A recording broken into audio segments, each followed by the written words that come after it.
Hey friends, happy Tuesday morning. It is going to be a beautiful, beautiful day. Hey guys, I just wanted to share something that was on my heart this morning, something that I really, really hope blesses you, and I hope it inspires you to look at your afflictions and trials in a whole different way, right? So I was in Psalm 119 again this morning. I love this psalm, but specifically this morning I was meditating on verses 67 and 68, and the psalmist said, "Before I was afflicted, I went astray, but now I obey your word."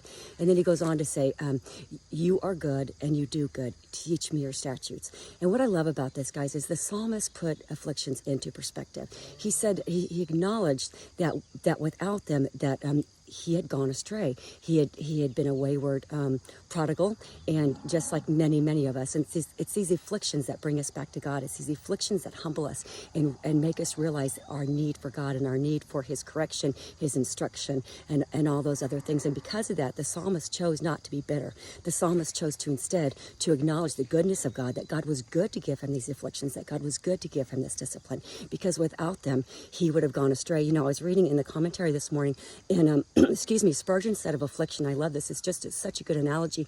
As you can see behind me, you know, there's cattle back here, and there's fences. These fences are put up to keep the cattle in the good pasture, because they don't have the sense to stay there by themselves. Spurgeon said that afflictions serve like a hedgerow to keep us in the good pasture, and that prosperity opens up a wide gate that we can go astray. You know, anytime there's a hole in the pasture, it seems that these cattle can find it and they gravitate towards it and they'll get out. I've seen especially the younger cattle, because they're smaller, and when they're out from the protection of the flock, they don't have the pasture for the food. They don't have the protection of the flock, and then they get out, or they can get hit, they can get eaten by coyotes. You know, all kinds of things can happen to them. So this is what God does. God uses these afflictions to hem us back in, to push us back, to keep us in the good pasture.